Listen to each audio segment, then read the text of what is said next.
नमो नमो बच्चों। आज हम कक्षा अष्टमी की पुस्तक सुरभि का प्रथम पाठ सुवचनानी का व्याकरण भाग पढ़ेंगे। इसमें हम प्रश्नवाचक वाक्य के बारे में, उपसर्ग के बारे में एवं अव्यय के बारे में पढ़ेंगे। हम व्याकरण भाग को पढ़ने से पहले प्रश्नवाचक वाक्य निर्माण के सामान्य नियम के बारे में कुछ पढ़ लेते हैं। पहला नियम है, निम्नलिखित प्रश्नवाचक शब्दों को अर्थ सहित याद करें। कुछ शब्द है जिन्हें हमें याद करना पड़ेगा। कुछ शब्दों को हमने यहाँ लिखा है और इसके अलावा भी कुछ और शब्द है। पहले हम उसके बारे में पढ़ लेते हैं। किम क्या, कथम क्यों या कैसे, किमर्थम किस लिए या क्यों, कदा कब, कुत्र कहाँ, कुतः कहाँ से, कति कितने आदि और भी शब्द है। नियम संख्या द्वितीय, प्रश्न निर्माण करने के बाद प्रश्न के अंत में प्रश्न सूचक चिन्ह या प्रश्नवाचक चिन्ह लगाना अनिवार्य है। जब तक हम इस चिन्ह को नहीं लगाएंगे प्रश्नवाचक वाक्य शुद्ध नहीं हो सकता। नियम संख्या तृतीय, किम सर्वनाम का प्रयोग विशेषण की भांति होगा, अर्थात जिस शब्द को आधार बनाकर प्रश्न निर्माण करना है उसी शब्द का लिंग, वचन और विभक्ति किम सर्वनाम वाले शब्द में भी होगा। अर्थात किम सर्वनाम के जो रूप है, शब्द रूप है, उसको हम अगले स्लाइड में देंगे। पहले हम व्याकरण भाग को समझने की कोशिश करते हैं। प्रश्नवाचकानि पदानि, किम क्या, सर्वनाम पदम, त्रिषु लिंगेषु भिन्न रूपानि। सर्वनाम पदों का जब हम प्रयोग करते हैं तो संज्ञा का जो लिंग होता है, संज्ञा की जो विभक्ति होती है, संज्ञा का जो वचन होता है, उसी प्रकार हमें सर्वनाम का भी वचन, लिंग और विभक्ति को ध्यान रखना पड़ता है। तो पुल्लिंगे, स्त्रीलिंगे, नपुंसकलिंगे। पुल्लिंग में है कह अर्थात कौन, स्त्रीलिंग में का अर्थात कौन, नपुंसकलिंग में किम अर्थात कौन। यहाँ अर्थ तीनों का एक है लेकिन रूप अलग अलग है। ठीक उसी प्रकार से वाक्य में हम देखते हैं, कह बालकः अस्ति। बालक शब्द पुल्लिंग का है, प्रथमा विभक्ति का है, एक वचन का है। अतः किम शब्द रूप का पुल्लिंग का प्रथमा विभक्ति एक वचन में कह का प्रयोग हुआ है। ठीक इसी प्रकार से स्त्रीलिंग में का बालिका अस्ति। बालिका स्त्रीलिंग का शब्द है, प्रथमा विभक्ति में प्रयोग हुआ है और एक वचन का है, इसीलिए स्त्रीलिंग का किम शब्द का प्रथमा विभक्ति एक वचन में का प्रयोग हुआ है, का के कहा। ठीक इसी प्रकार से नपुंसक लिंग में किम फलम अस्ति। फलम नपुंसक लिंग का प्रथमा विभक्ति का एक वचन का रूप है। ठीक इसी प्रकार से किम सर्वनाम का नपुंसक लिंग में प्रथमा विभक्ति एक वचन में किम का प्रयोग होता है, किम के कानी, किम के कानी। एवं एवं अन्यानि रूपानि, इस प्रकार से और भी रूप है। के बालकाः, कस्या बालिकायाः, कानि फलानि, केन छात्रेण, कस्यां लतायां, कानि वस्तूनि, केभ्य पुरुषेभ्य, कां महिलां, कस्य आम्रस्य, कस्य जनस्य, कस्यै मालाई, कस्मिन् चक्रे, कस्मिन् वृक्षे, काः नार्यः, केषां पुष्पाणां। पहली पंक्ति में जो है उसके बारे में थोड़ी सी चर्चा कर लेते हैं।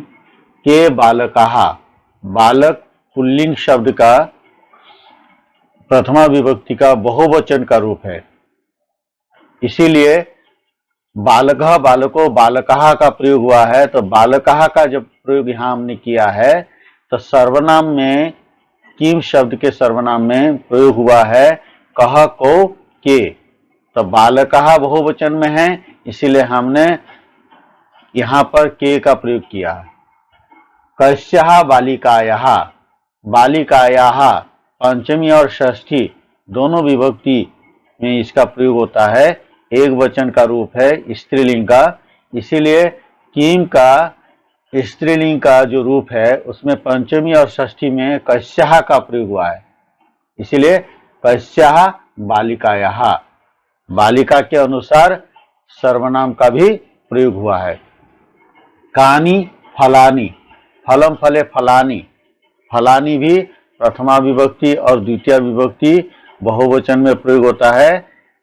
इसीलिए किम के कानि, किम के कानि, कानि का भी प्रयोग प्रथमा और द्वितीय विभक्ति बहुवचन में प्रयोग होते हैं। यहाँ पर जबकि प्रथमा विभक्ति में प्रयोग किया गया है, इसीलिए कानि फलानि। केन छात्रेण, छात्रेण तृतीया विभक्ति एक वचन का है, पुल्लिंग का है, इसीलिए यहाँ पर केन का प्रयोग हुआ, क्योंकि किम सर्वनाम का भी पुल्लिंग का तृतीया विभक्ति एक वचन में केन होता है। कह को के, कम को कान, केन काभ्याम केही। ठीक इसी प्रकार से कस्याम लतायाम, लता शब्द स्त्रीलिंग का है, सप्तमी विभक्ति का और एक वचन का है। ठीक इसी प्रकार से किम शब्द का स्त्रीलिंग में सप्तमी विभक्ति एक वचन में कस्याम का प्रयोग होगा। ठीक ऐसे ही सारे वाक्यों का हमें ध्यान देना है और उसी प्रकार से उसी नियम से जो है इन सभी वाक्यों का निर्माण हुआ है। अब अभ्यास, इस यहाँ पर जो अभ्यास दिया हुआ है इन सब के उत्तर हमने यहाँ पर लिखा है। उत्तरानी यहाँ पर लिखा है। इस तीर का जो निशान दिया है इसका मतलब इस अभ्यास में जो कुछ भी वाक्य है यहाँ जो उत्तर होने वाले हैं उन सभी उत्तरों को हमने आगे के तरफ लिखा है। तो यहाँ पर दिया है माला, माला यहाँ पर स्त्रीलिंग का है, स्त्रीलिंग का है और प्रथमा विभक्ति एक वचन का है, इसीलिए हमने यहाँ पर का प्रयोग किया है। का माला। उसके बाद बालकात, बालकात पुल्लिंग पंचमी विभक्ति एक वचन का है। यहाँ पर किम का जब हम प्रयोग करेंगे पुल्लिंग में तो पंचमी विभक्ति एक वचन में कस्मात। ठीक इसी प्रकार से लेखनी, लेखनी का जो प्रयोग हुआ है तो लेखनी जो है स्त्रीलिंग प्रथमा विभक्ति एक वचन का है, इसीलिए हमने यहाँ पर का प्रयोग किया।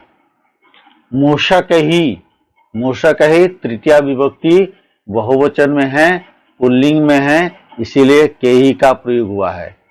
उसके बाद पुष्पे, पुष्पे का प्रयोग प्रथमा द्वितीय विभक्ति के द्विवचन में भी होता है और सप्तमी विभक्ति के एक वचन में भी होता है, लेकिन हमने प्रथमा और द्वितीय के आधार पर यहाँ पर के का प्रयोग किया है, जबकि सप्तमी विभक्ति एक वचन में जब होगा तो वहां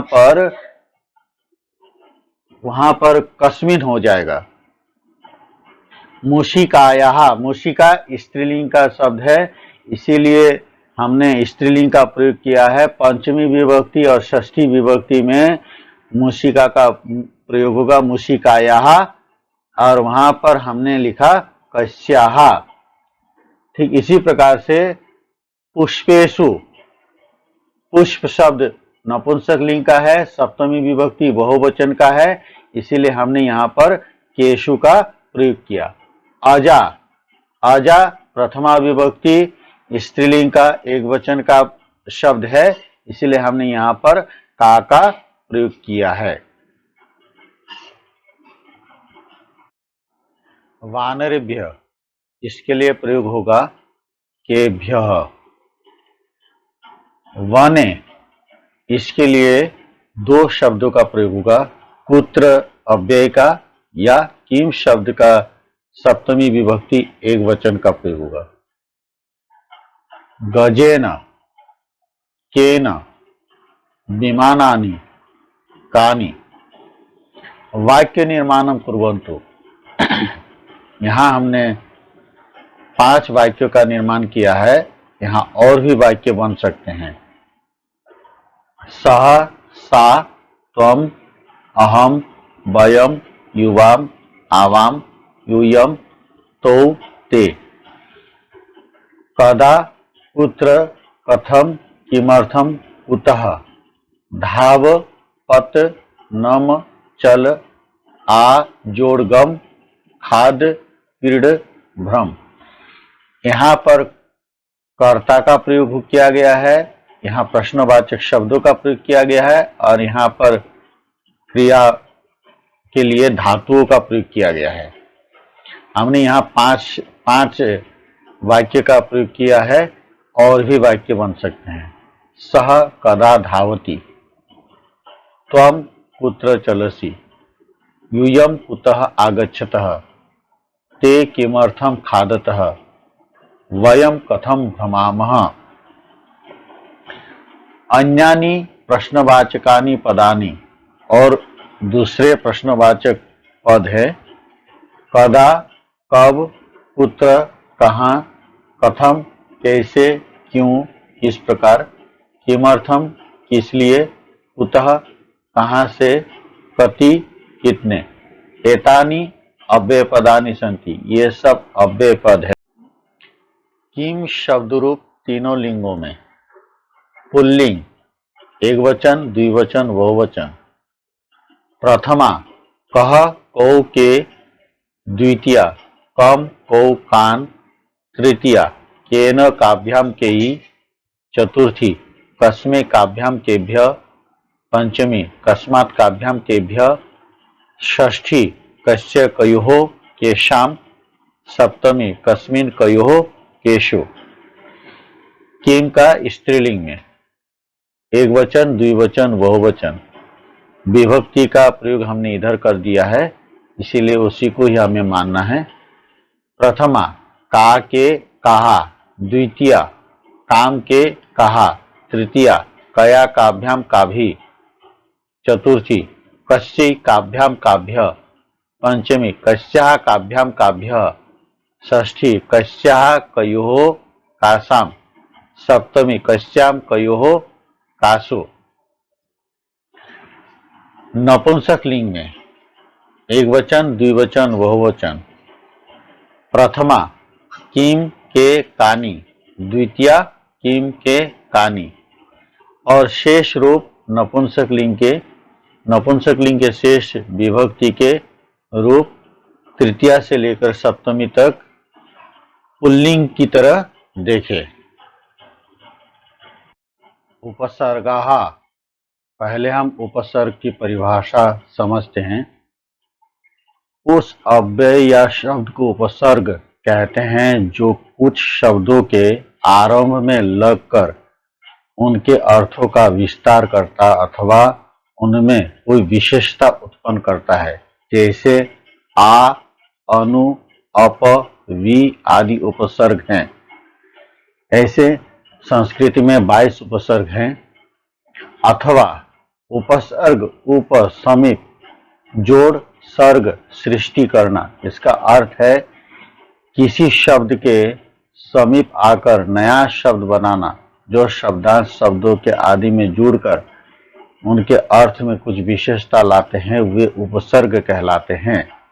जैसे हार शब्द का अर्थ है पराजय, परंतु इसी शब्द के आगे प्र शब्दांश उपसर्ग जोड़ने से नया शब्द बनेगा प्रहार। प्र जोड़ हार, जिसका अर्थ है चोट करना। हम जब उपसर्ग का प्रयोग करते हैं तो उसको हम पहले प्रयोग करते हैं, उसका परिणाम ये होता है वो उसका अर्थ या तो विशेष हो जाता है या विपरीत हो जाता है या ज्यों का त्यों रहता है। उपसर्ग और उनके सामान्य अर्थ, मैंने जैसे कहा संस्कृत में 22 उपसर्ग होते हैं, उन उपसर्गों को मैंने यहाँ लिखा है और उनके अर्थों को भी लिखा है। प्र अधिक, परा विपरीत या पीछे, अप दूर, सम भली भांति, अनु पीछे या अनुकूल, अव नीचे या दूर, निस वीणा या बाहर, नीर निकलना या बाहर, दुष कठिन, दूर बुरा, बी अलग या बिना, आंग जिसका हम प्रयोग आ के रूप में करते हैं, तक नी नीचे, अधि ऊपर, अपि निकट, अति बहुत, सु सुंदर या अधिक, उत ऊपर, अभि और, प्रति और या विपरीत, परि चारों ओर, उप समीप। अब हम अभ्यास को देखते हैं। पठन्तु अवगच्छन्तु च, पढ़िए और समझिए। निर्गुणः निर जोड़ गुणः, उपेति उप जोड़ एति, निपातेन नि जोड़ पातेन, परिवर्तन्ते परि जोड़ वर्तन्ते, सुकृतिन सु जोड़ कृतिनः, परित्यजन्ति परि जोड़ त्यजन्ति, इत्यादिषु पदेषु नीर उप नि परि सु इत्यादय उपसर्गा इति कथ्यन्ते। जो ये जिन शब्दों का हमने पहले प्रयोग किया उनको हम उपसर्ग कहते हैं। एते द्वाविंशति सन्ति, ये 22 हैं। प्र परा अप सम अनु अव निस निर, दुस दूर, बी आ नि, अधि अपि सु अभि अति, प्रति परि उप उत। ध्यातव्यम यत्, ध्यान देने योग्य है, एतेषां प्रयोगः पदानां आदौ आरंभे भवति, इनका प्रयोग पदों के प्रारंभ में होता है, शुरुआत में होता है। यथा आहार, आ जोड़ हार, हार शब्द से पहले हमने जैसे आ का प्रयोग किया तो उसका अर्थ बदल गया। ऐसे साधारण अर्थ में हार का अर्थ होता है पराजय, लेकिन जैसे हमने आ का प्रयोग किया तो आहार हो गया, उसका अर्थ बदल गया। उपकारः, उप प्लस कारः, विहरति वि प्लस हरति, आगच्छति आ प्लस गच्छति, एवं अन्यत्र अपि, इस प्रकार से दूसरी जगह पर भी हमें देखना है।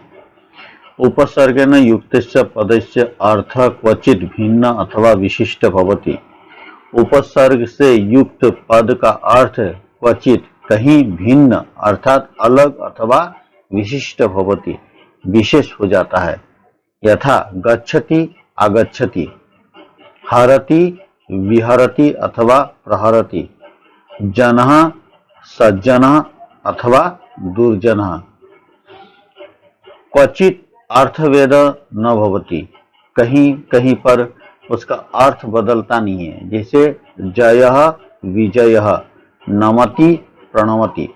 जब हम ऊपर वाले भाग को देखते हैं और नीचे वाले भाग को देखते हैं तो हमें स्पष्ट अंतर पता लगता है।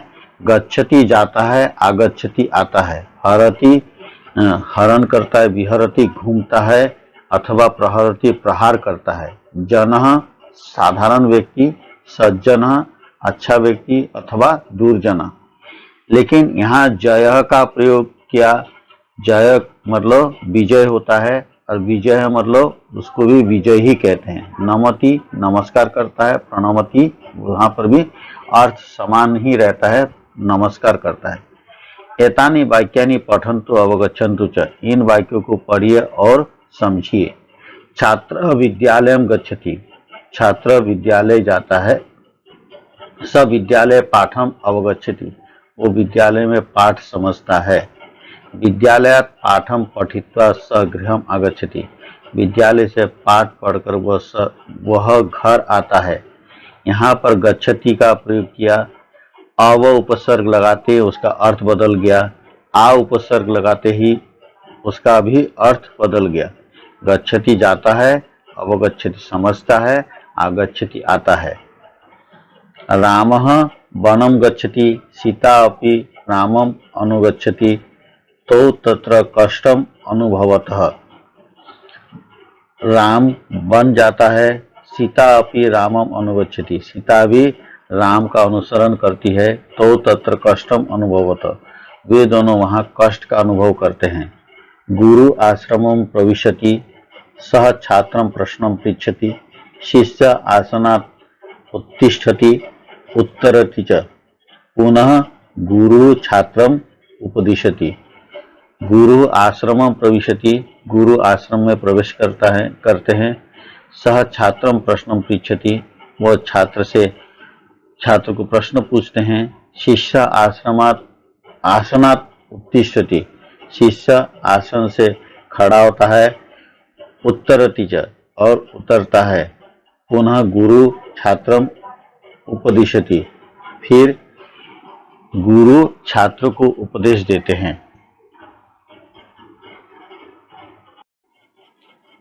बालकः उद्याने भ्रमति, तत्र वृक्षम् आरोहति, फलं च त्रोटयति, पुनः वृक्षात् अवरोहति, गृहं च गच्छति। यहाँ पर आरोहिति होती में आ उपसर्ग का प्रयोग किया गया है और अवरोहति में अव उपसर्ग का प्रयोग किया गया है। नृपः दुर्गम प्रविशति, सह धनम वितरति, सेवकः नृपम परिचरति, नृपः सेवकम निर्दिशति, सेवक प्रतिवदति। यहाँ पर प्रविशति में प्र उपसर्ग का प्रयोग किया गया है, वितरति में वी उपसर्ग का प्रयोग किया गया है, परिचरति में परि उपसर्ग का प्रयोग किया गया है, निर्दिशति में निर उपसर्ग का प्रयोग किया गया है और प्रतिवदति में प्रति उपसर्ग का प्रयोग किया गया है। अभ्यास, अधोलिखित वाक्येषु उपसर्ग युक्तानि पदानि रेखांकितानि कृत्वा उपसर्गान् पृथक कृत्वा लिखन्तु। नीचे लिखे हुए वाक्यों में उपसर्ग युक्तानि पदानि, उपसर्ग से युक्त पदों को रेखांकितानि कृत्वा, रेखांकित करके उपसर्गान पृथक कृत्वा लिखन्तु, उपसर्गों को पृथक करके लिखना है। यहाँ पर हमने जहाँ जहाँ उपसर्ग का प्रयोग किया गया है वहाँ हमने रेखांकित कर दिया है और इन सब का जो उत्तर है इस तीर के निशान के अनुसार जो है हमने इस दिशा में कर दिया है। अभी आप सभी बहुत ध्यान से देखेंगे कहाँ कहाँ किस उपसर्ग का प्रयोग किया गया है। छात्र आपणात् पुस्तकानि आनयति, यहाँ पर आनयति में आ उपसर्ग का प्रयोग किया गया है और जोड़ नयति, आ जोड़ नयति आनयति। छात्र आपणात् पुस्तकानि आनयति, छात्र बाजार से पुस्तक लाता है। शिष्यः गुरुम् अनुवदति, यहाँ पर अनु उपसर्ग का प्रयोग किया गया है, अनु जोड़ वदति। अहम अवगच्छामि, यहाँ पर अव उपसर्ग का प्रयोग किया गया है, अव जोड़ गच्छामि। सज्जनः सदैव उपकरोति, यहाँ पर उप उपसर्ग का प्रयोग किया गया है, उप जोड़ करोति। विनीतः प्रातः पंचवादने उत्तिष्ठति, यहाँ पर उत उपसर्ग का प्रयोग किया गया है, उत जोड़ तिष्ठति। मानवस्य अधिकारः कर्मणि एव अस्ति, यहाँ पर अधि उपसर्ग का प्रयोग किया गया है, अधि जोड़ कारः। त्वं कदापि निर्धनानाम् उपहासं न कुर्याः, यहाँ पर दो शब्दों पर उपसर्ग का प्रयोग किया गया है, निर प्लस निर जोड़ धनानाम और दूसरा है उप जोड़ हासम। दशरथ अयोध्यायाः अधिपति आसीत्। यहाँ पर अधि उपसर्ग का प्रयोग किया गया है, अधि जोड़ पति ही। अधोलिखित वाक्येषु कोष्ठकेषु प्रदत्तानि पदानि योजयित्वा वाक्यानि पुनः लिखन्तु। नीचे लिखे हुए वाक्यों में कोष्ठकेषु, जो ब्रैकेट के अंदर जो दिया हुआ है, उन पदों को प्रदत्तानि पदानि योजयित्वा, उनको जोड़कर वाक्यानि पुनः लिखन्तु, वाक्यों को पुनः लिखना है। हमने वाक्य को पुनः नहीं लिखा है, लेकिन इनको हमने जोड़ दिया है, जो इस तरफ है। प्रश्न संख्या 2 है, अव जोड़ गच्छति अवगच्छति, अधि जोड़ आस्ते। यहाँ ध्यान देने योग्य बात है कि अधि और आस्ते में यण संधि का प्रयोग किया गया है, इसीलिए हमने क्या किया, यहाँ पर अध्यास्ते, अधि के जो ई है उसकी जगह पर य का आगम हुआ है, इसलिए हमने क्या किया, अध्यास्ते का प्रयोग किया। सज्जना सदैव जनान उपकुर्वन्ति, उप जोड़ कुर्वन्ति। अम्बा बालाय दुग्धम आ जोड़ नयति, यहाँ पर आनयति। विमानम आकाशे उत्पतति, उत जोड़ पतति, यहाँ पर हमने उसका लिख दिया है उत्पतति। शिष्य पाठस्य अभिजोड़ आसम अकरोत्, यहाँ पर भी यण संधि का प्रयोग किया गया है और यहाँ पर शब्द बना है अभ्यासम। पिता फलानी आ जोड़ नयति, यहाँ पर उसी को हमने जोड़ दिया है आनयति। महान जनः सदैव प्रसन्नताम अनु जोड़ भवति, यहाँ पर हमने प्रयोग कर लिया अनुभवति। द्वाविंशति उपसर्गाः, संस्कृत के जो 22 उपसर्ग है उसको हमने दर्शाने का प्रयत्न किया है एक पेड़ के रूप में, और यहाँ पर इन 22 उपसर्गों का जो है हमने उल्लेख किया है।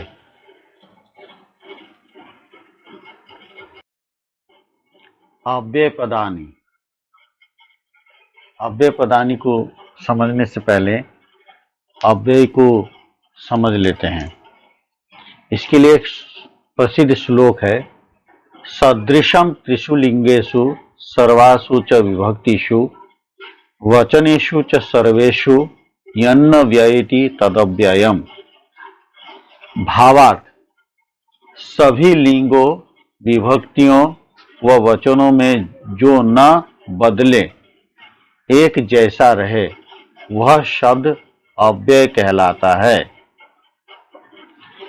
अव्यय की परिभाषा, अव्यय को अविकारी भी कहते हैं। अविकारी मतलब जिस शब्द में विकार उत्पन्न ना हो। अव्यय का शाब्दिक अर्थ है जो व्यय ना हो। अविकारी का अर्थ है जिसमें विकार या परिवर्तन न आए। अतः ऐसे शब्द जिनके रूप में लिंग, वचन, कारक, काल, पुरुष आदि के कारण कोई परिवर्तन नहीं आता है तथा सदैव अपने मूल रूप से बने रहते हैं, उन्हें अव्यय या अविकारी शब्द कहते हैं। जब हम वाक्य बनाते हैं उसमें अव्यय का प्रयोग जब हम करते हैं तो किसी भी प्रकार से वो किसी लिंग में, किसी वचन में, किसी विभक्ति में, किसी काल में अथवा किसी पुरुष में उसमें कोई बदलाव नहीं आता है। अब हम इसको देखते हैं।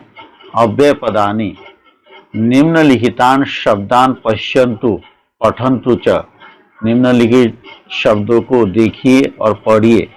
एतेषाम अर्था अपि दत्ता सन्ति, इनके अर्थ भी दिए हुए हैं। तदा तब, धिक धिक्कार, माँ मत करो, यदा जब, सर्वत्र सब जगह, इतस्ततः इधर उधर, एकदा एक बार, बही बाहर, अलम मना करना, अपि भी। एतानि पदानि अव्यय पदानि कथ्यन्ते, इन पदों को अव्यय पद कहा जाता है। एतेषां कदापि भिन्न रूपानि न भवन्ति, इनका कभी भी भिन्न रूप नहीं होते हैं। एतानि पदानि त्रिषु लिंगेषु सर्वासु विभक्तिषु सर्वेषु च वचनेषु सर्वदा समानानि एव भवन्ति। एतानि पदानि, ये पद, त्रिषु लिंगेषु, तीनों लिंगों में, सभी विभक्तियों में, सभी वचनों में, सर्वदा समानानि एव भवन्ति, हर समय समान ही रहते हैं। अभ्यासः, अभ्यास, मंजूषात उचितानि अव्यय पदानि चित्वा रिक्त स्थानानि पूरयन्तु। मंजूषा से उचित अव्यय पदों को चुनकर रिक्त स्थानों को भरिए। ईश्वरः, यहाँ पर सर्वत्र अस्ति, ईश्वर हर जगह है। छात्र कक्षायाः बहि न भ्रमयु, छात्र कक्षा के बाहर न घूमे। धिक असत्यवादिनम, धिक्कार है असत्य बोलने वाले को। कुक्कुरः मार्गेषु इतस्ततः, यहाँ पर है इतस्ततः भ्रमंती, कुत्ते मार्ग पर मतलब रास्ते पर, इतस्ततः इधर उधर घूमते हैं। त्वम अपि मम प्रियम मित्रम, तुम भी मेरे प्रिय मित्र हो। अलम विवादेन, विवाद मत करो, झगड़ा मत करो। यदा भवान मम गृहम आगमिष्यति, जब आप मेरे घर आएंगे, तदा यहाँ पर तदा है, तदा वयम भ्रमितुम नद्या तटम गमिष्यामः, तब हम घूमने के लिए नदी के तट पर जाएंगे। इस प्रकार से इस पाठ का अभ्यास का भाग पूर्ण हुआ है।